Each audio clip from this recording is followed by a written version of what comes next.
Hey, this is Sabrina Monarch. In this video, I'm going to be talking to you about the full moon in Pisces that is an eclipse, September 7th, 2025. I'm going to be approaching this from a mystical perspective and about what we might be learning about opening up to more unconditional happiness and bliss, and why that's relevant right now, and why it might feel like there's moments where that is like the hardest thing to do, but that's actually the invitation. So before I get into that, I just want to invite you to like this video, to subscribe to my channel, and to leave a comment at some point. All of those things really help give back to this channel. It helps it grow and it helps more people like you find these transmissions. I also am teaching a free class the day after the eclipse, September 8th, about the moon, of all things. Um, I'm exploring the moon. The talk is called The Lunar Mysteries of Creation, and I'm going to be introducing the archetype of the moon. So it'll be like a masterclass about the moon, if you will. But I'm going to be diving into one of the creative powers of the moon, which is the way that it feeds and nurtures life. And that when there is a part of us, like a little seedling within us, that we haven't really touched before. We haven't learned how to hold that part of ourselves. We've never been really fully met, loved, or co regulated with there. That part of us lays in latency. And surely we will have other parts of us that are running the show, taking care of us, steering the ship, and whatnot.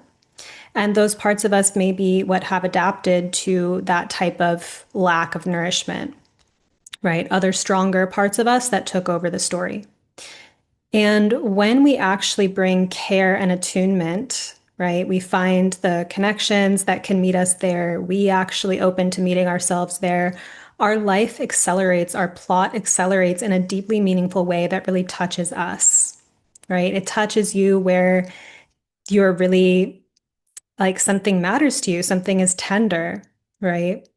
So the lunar mysteries of creation is about the magic of co-regulation or intimacy or real connection, and the ways that that actually not only is a vehicle towards feeling good or feeling belonging, but that actually there is something in the fabric of this reality itself that reorganizes around such moments. You already know what I'm talking about if you've ever had a pivotal encounter with someone where you felt like this kind of relief, like you felt this deep sense of being seen and known and perceived. And then your life changed from there on out, right? Not just because you had an internal shift, but maybe your environment or your ability to read the signs in your environment or notice opportunities or doors seem to appear happened after that moment of true contact. I think there's something really magical about that. And I think, yeah, I'll leave it for the talk, but just really invite you to come. It's free, it's live and recorded, but there's something special if you come live. And I'm also opening the Felt Sense School of Evolutionary Astrology very soon here.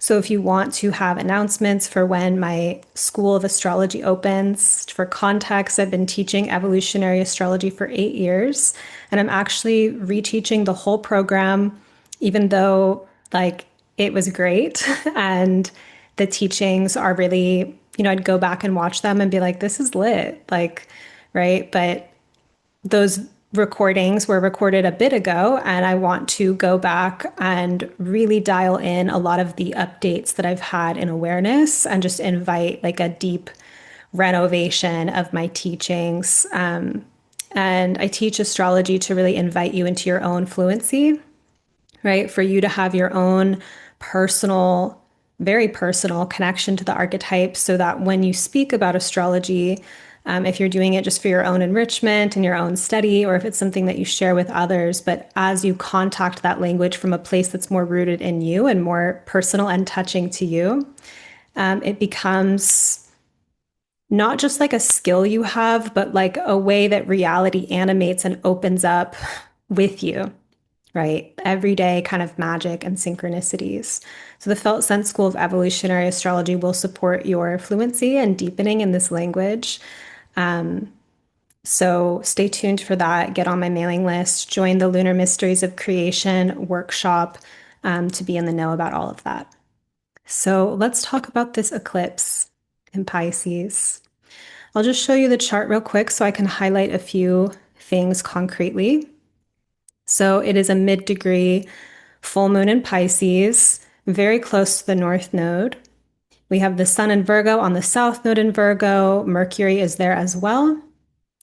And so the ruler of this lunation from a traditional perspective would be Jupiter in Cancer. And Jupiter is also very close in a trine to the North Node and then sextile the South Node. So Jupiter, by the way, is about expansion.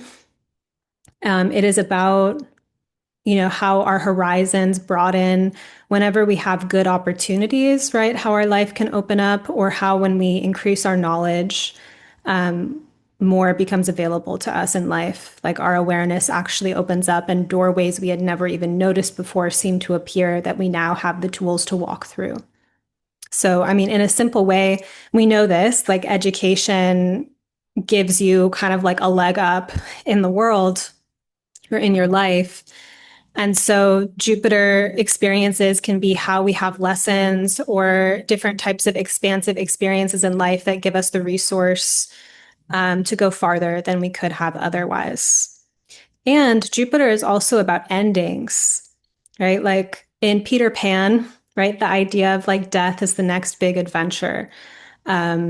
Jupiter can sometimes, when people have Jupiter transits and there's all sorts of endings in their life, it can be very confusing for people because they thought that having a Jupiter transit meant that things were just going to be like more, like more opportunities, more fun, a banquet, a feast, and didn't realize that it would also come with endings. So when you begin to expand and push the limits in some sense, you will see what is finite in your life, right? But let's look at it from the perspective of truth telling, for example. When you start to become more authentic, right? If you start to unmask, be more honest in your expression, if you start to tell the truth to people in your life about how you feel and what you desire, your connections will deepen. And some of your connections will reach a dead end inevitably, because if you made those connections wearing a mask or being a false self, not all connections are fluid or flexible enough to adapt to the new and truer you. So this is why people are afraid of being truthful, is because they know that once they start telling the truth, their life is going to change, and change is a type of death, right? There's loss, things that you were attached to, or things that brought you security, will fall away when you start to become more honest. Remember that honesty and authenticity is a very Jupiterian theme. So I hope that explains a little bit of why Jupiter can relate to endings, but I want to speak more about why endings are okay. So I've been thinking, I had this memory pop up. Actually, before I get into that, what I was forecasting for September, if you watched my last video, was that this was going to be a time of a reclamation of innocence. And, what does that mean to you? A reclamation of your innocence. Because a lot of us have a lot of guard and protection over our innocence, right? And there's reason for that. And we can also have moments in life where we realize that we are protecting ourselves to such an extent that we're not really living or fully expressing, right? If you don't share what's on your heart, if you don't let people know you because you're afraid of what will happen, that protection mechanism is protecting you from some uncomfortable experiences and from rejection and those possibilities. But it's also keeping you in a type of cage and helping you resonate with people that align with you being in that kind of cage. And so I had this flashback of a dream that I had. I don't remember how old I was, but I was pretty young, like maybe under the age of 7 or so. And I remember that there was this, maybe it was called the Discovery Zone. I think that's what it was called. I don't know if any of you remember that, but it was kind of like a giant indoor play place with like slides and ball pits and all of that. And I loved that place as a kid. And most of the time that I spent at the Discovery Zone was very early on because they closed at some point where I still would have liked to go. So when I think of the discovery zone, it really taps into almost more of like a toddler type of version of me. But I had a dream one time. Again, I don't remember how old, but I was pretty young. And I think this is a very like interesting dream for a kid to have. But essentially, I was at the discovery zone or something that looked like it. And I was at the entrance of a slide.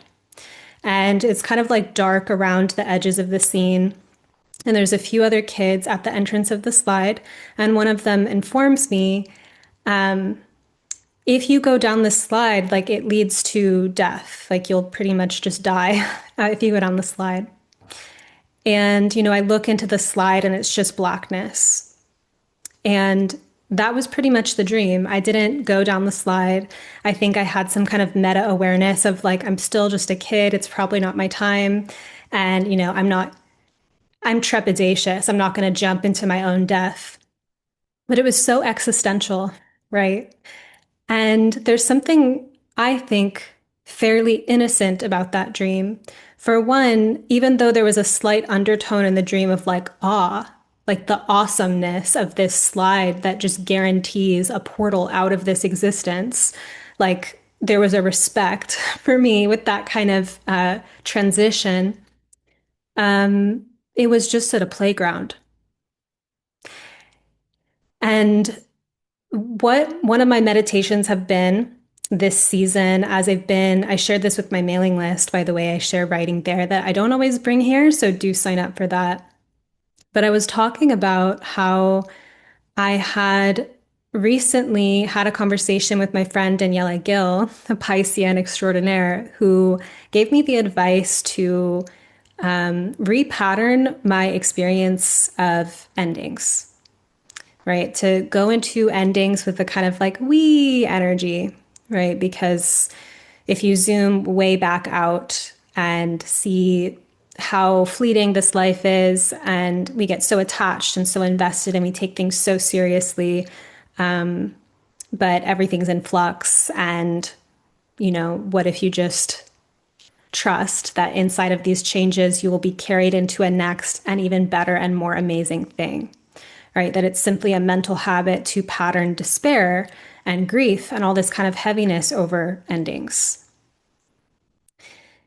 And I began to try that with very small things, like even just the sunset, because I was actually sad when the sun would set because I loved the sun.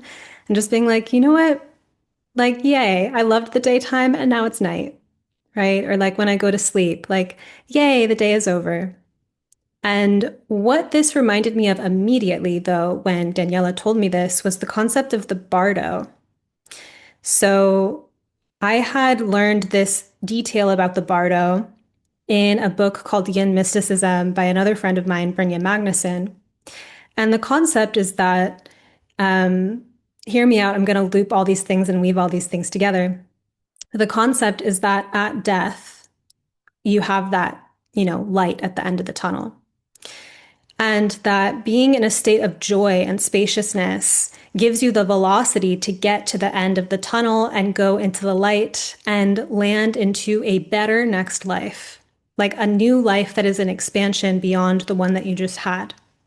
But if you are in kind of clinging, right, or confusion or fear at this passage, which I mean, a lot of people are afraid of death. And if you imagine being semi-conscious as a soul and feeling your life end and your in-between realms, this is why I think with the concept of the bardo, it goes along with spiritual practices that kind of prepare you for that passage and whatnot. But anyway, so imagine if you're in that kind of fear, clinging, etc., that instead of having the velocity to get to the end of the tunnel and go into the light, that you kind of take too soon an exit and you land, into a side channel of like another next life where you have, more baggage to work through, or the same kind of problems that you had in this life that you were clinging on to at death, you repeat in the next lifetime. and that Brynja Magnuson was suggesting in Yin mysticism. And I don't have the text on me, so I am paraphrasing from memory, and I hope that I understand correctly. But what I took from it was that in liminal moments in life, right, when we are facing passages of unknown, that we can be in a Bardo like state, and that being joyful inside of that gives you more power, more speed, more velocity to, arrive at a new circumstance that's wonderful and lovely. And so, however, inside of mystery, inside of the unknown, are you afraid of the dark? Like, what kinds of fears and anxieties come up? And this is where I want to connect this to the eclipse, is that eclipses, the luminaries, the sun and moon, they are obscured, right? It's kind of like the lights go out. And if the lights go out in a Virgoan way, Virgo is involved on this eclipse axis, it might mean that our plans are going awry, right? That maybe you have some kind of tactical objective or a way that you see things being fit and a certain attachment to that, right? And we may be growing exhausted of that. Perfectionism is exhausting, right? Perfectionism is something that maybe you were able to carry the weight of in the past, but it may no longer be relevant, right? Like if you slow down inside of perfectionistic thinking, it's pretty much like, I have to get this right or else this terrible thing is going to happen. And there are certain jobs and career fields and moments where precision and getting details right is crucial. It matters in surgery, right? It matters in like these kind of tactical things where these details are highly significant. Where does it maybe not matter in actuality in your life, right? Like, where are you so constricted and collapsed around getting things to fit in a certain shape because all hell will break loose if you're imperfect in some way, or if someone sees your unmasked messiness or your vulnerability, right? Or et cetera, et cetera. Like we're maybe starting to notice where that kind of gripping onto getting things right and everything perfect. And if I make one slight mistake, it's like the end of the world. Like that type of fear consciousness has to go, right? And imagine too, if you are walking on eggshells and you are tiptoeing around, and that is the contract that you have set up with your social reality. If you break out of that and a messy part of your human comes through, and you lose connection, then it's a wee, like down the slide moment.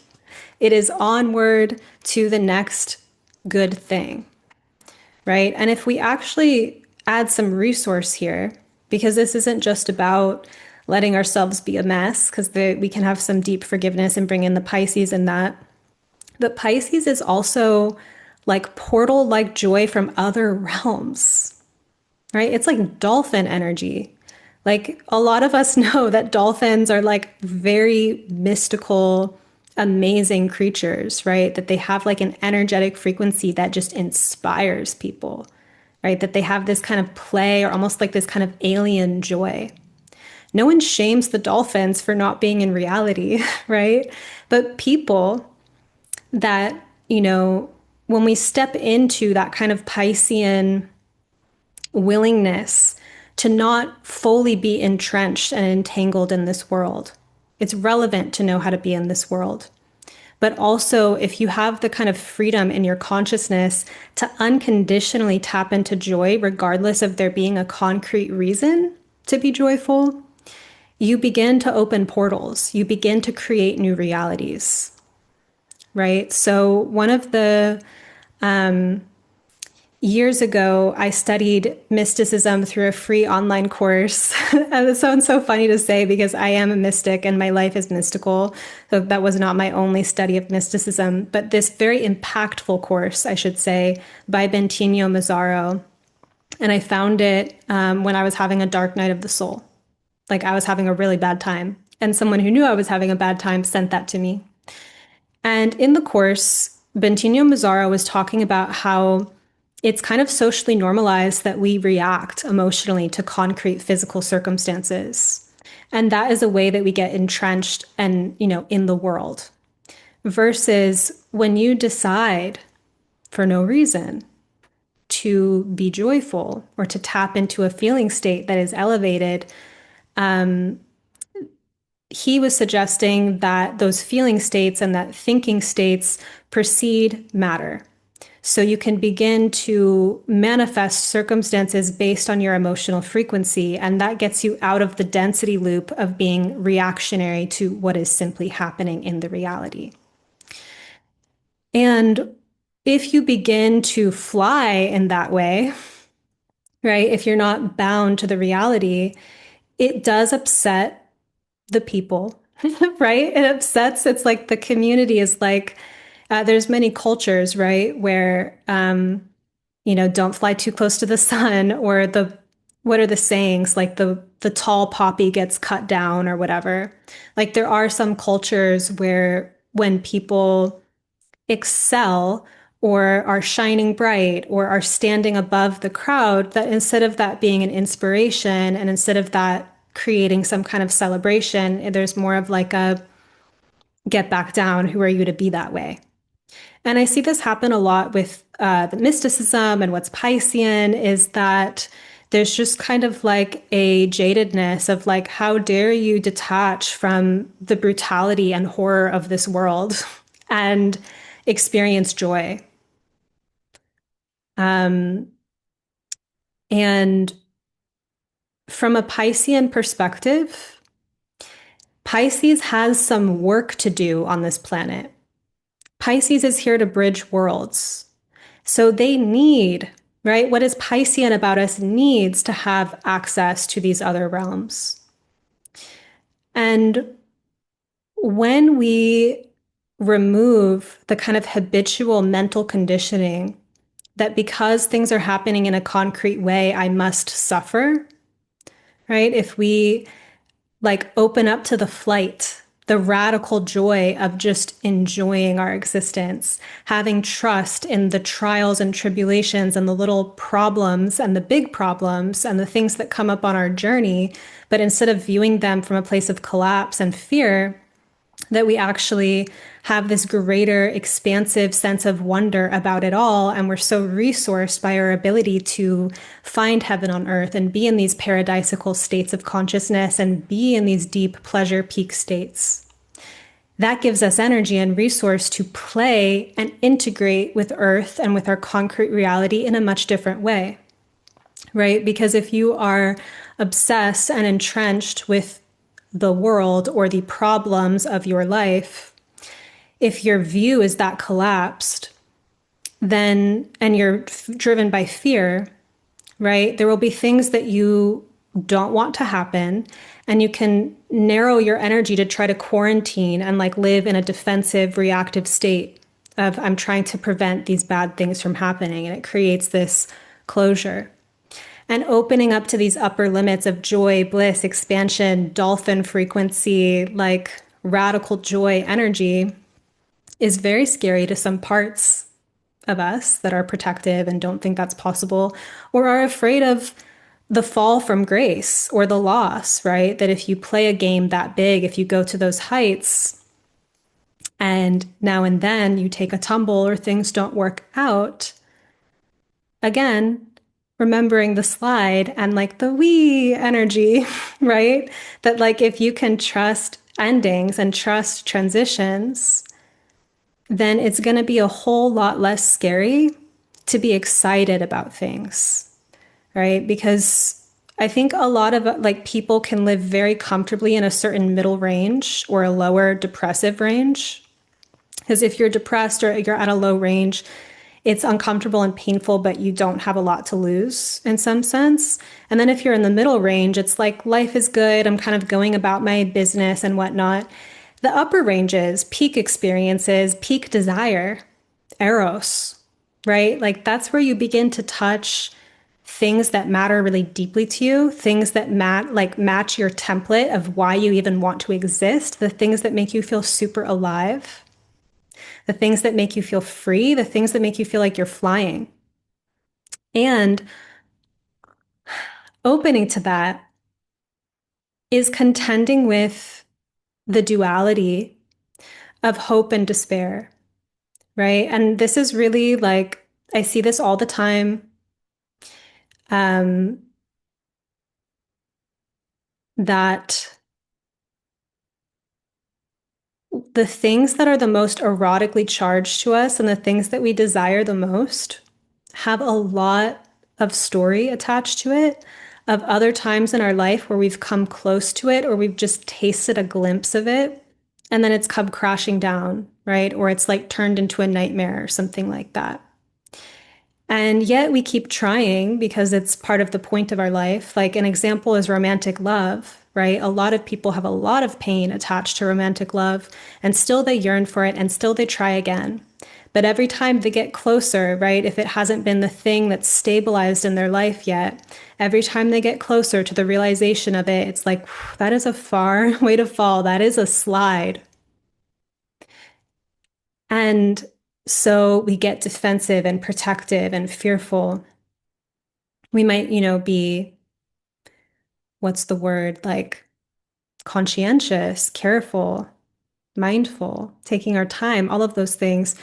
Um, it's not like you just have to wild out and be full on crazy about it, but like there are ways, right, that we are guarding our hearts, guarding our willingness to be in joy and ecstasy because it's scary to touch those ranges of experience.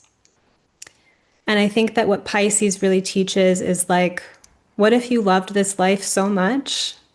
What if you loved the possibilities so much that you were willing to experience them?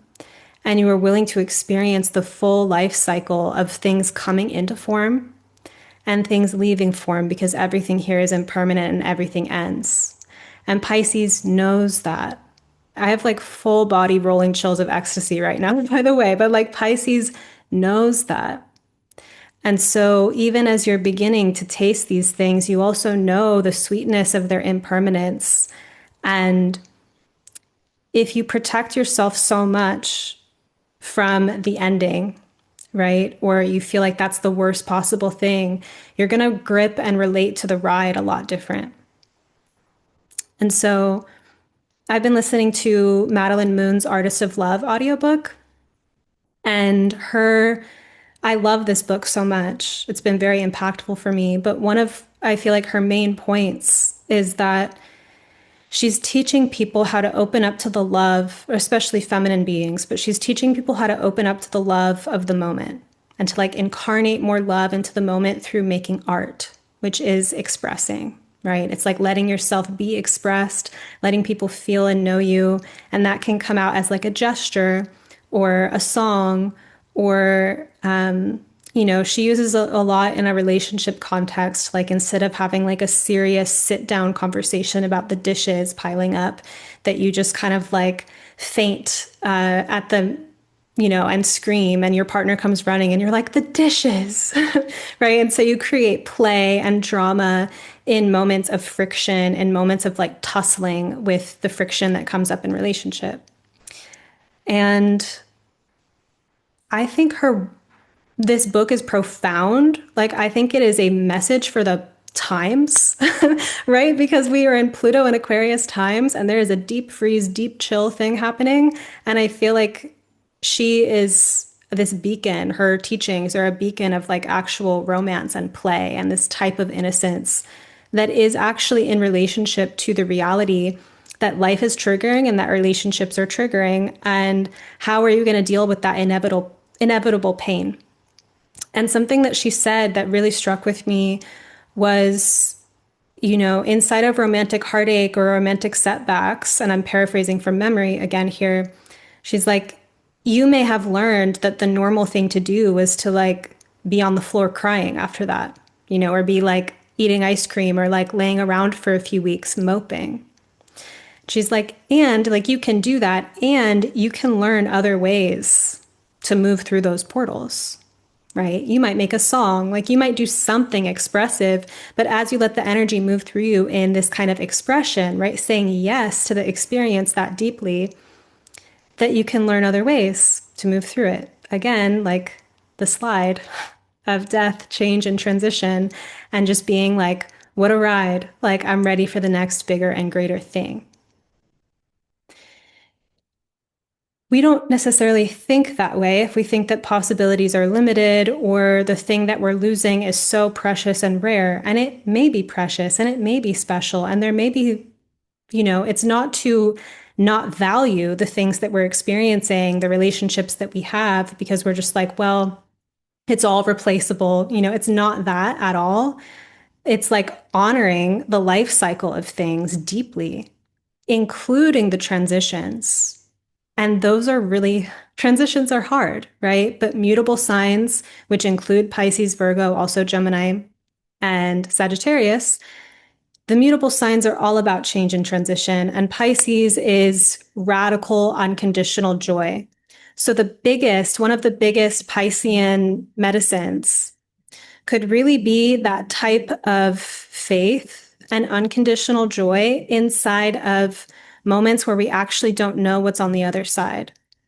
And again, using the image of the bardo and the velocity of joy getting you to the light at the end of the tunnel, there may be a creative way in the reality that this kind of joyfulness, this faith, actually is an agent in helping you surf the reality to a desirable shore after a setback, after a loss, after a change that maybe isn't what you planned for or wanted.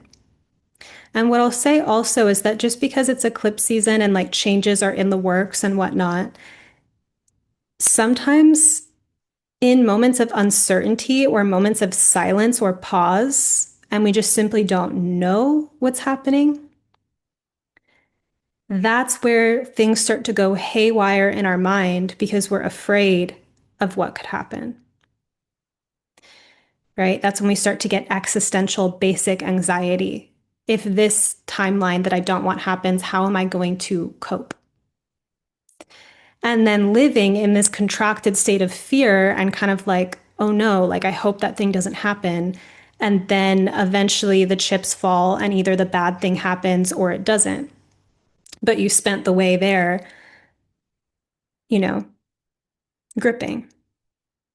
And so, what would it be like in a radical way? Like, what resources you spiritually, emotionally, right? To find higher ground, to enter the dolphin portal, right? To be in a kind of radical, unattached, unconditional joy,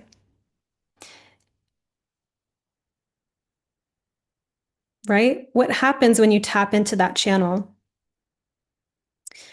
And so, what I'll say too is that I don't know those of you listening, I imagine a lot of you, because you're into astrology, maybe have actually studied things like Abraham Hicks, like getting into the vortex, and like have actually made a practice of how to create joy and resource in your life in that way. So this would be a great time to find those pathways again, right? Pathways to pleasure and pathways to joy and expansion are novel and emergent. So the things that have worked for us in the past may be useful to return to, but still there's a degree of spontaneity and discovery that is part of the spirit of these things. And if it's a new concept, I would suggest, one thing that can be really helpful is tuning into channeled texts or these kind of spiritual resources that feel way out there, right? Like people who channel aliens and stuff and are like talking about radical joy or like that kind of material. A lot of people will write that material off or like write off these channeled spiritualists, because they're not in reality enough. And yet, like sometimes listening to those channel texts and just like really glow up your whole vibe, right? And so it could be a matter of tuning into where is that current of like magical dolphin energy available? And also, how do you get into trance and joy and pleasure states? How do you focus on gratitude? How do you turn toward the good in your experience or the possible good and strengthen the part of you that is able to anchor in that type of resourced field? I think that when there's these moments, and I'm not saying you have to be perfect at it because eclipse season does bring up stuff, right? It's like, as I was saying, the lights go out and there's these moments of uncertainty and maybe a little bit of fretting. But what would it be like to repattern your relationship to the unknown? And also to repattern your relationship to changes that are happening in terms of reframing how it is leading you to new horizons that you will also enjoy. And if you look back at your timeline, think about other times that you were really bent on things going a certain way and you were really like merging your desire nature with particular outcomes. And think about how wonderful it was, or not, like, yeah, things that you had that worked out. Think about how wonderful it was. And think about what it was like when that kind of came to an end. And your desire nature, when you look back at that circumstance, is no longer like, yeah, that's the ticket. Like, that is the thing. But back then it was, right? It's like the the way that our desire nature likes to bond with circumstances and with moments and with people, there is a sovereignty to that, and there is a sweetness of that type of union. And it's nice to remember inside of the dissolution, right? Because our souls come into these bodies and our bodies die, and then our souls go on to other bodies, right? And we have more lives. That when things that we're invested in, when our energy current is fused with a circumstance or a timeline, and then things change and our desire gets all like, I don't have a vessel anymore, right? And it becomes free, trusting that it rides into a current and incarnates into a new beautiful circumstance. And that we don't get to keep certain states or keep things forever in this life. And so, how can we enjoy the ride? How can we enjoy the ride? So that's what I have for you about this eclipse. Do leave a comment. Please like this video and subscribe to my channel. Come to the Lunar Mysteries of Creation talk to learn more about how moments of intimacy and contact accelerate the plot of your life, right? And how this is also something that we can learn how to do for ourselves, right? Because we have a lot of parts of ourselves that we have a hard time sitting with. And as we become more truly friends with the parts of ourselves, because self-love isn't about making yourself so perfect that you can stand yourself, right? Like self-love is about being able to be resourced, regulated, and spacious in places that spin you out. And that as you expand inside of your own places that you don't want to be in, or that you wish, weren't there, or you don't want to accept, things soften and open up, right? It's range. That energy of love, co-regulation, connection is super, super creative. And that's what this talk is about, in addition to being an archetypal introduction to the moon in general. So you'll learn a lot and also get a beautiful, very thoughtful, and like it's from, my lived experience and time with this archetype. And it's something that feels really emergent and has touched me very deeply. So I'm excited to talk about it. And also, I do have a free course on Pluto. I'm leaving the link for that, but I have some hours of content about Pluto and the transmission of this depth, soul-oriented archetype that I've been working with at the center of my practice for more than a decade now. And the Felt Sense School of Evolutionary Astrology is coming so soon. So if you're on my mailing list, you will know about that. I'll talk about it again here, so do subscribe. But yeah, I have lots of opportunities coming up to go deep together. So yeah, I'm going to leave it here, and thank you so much for watching.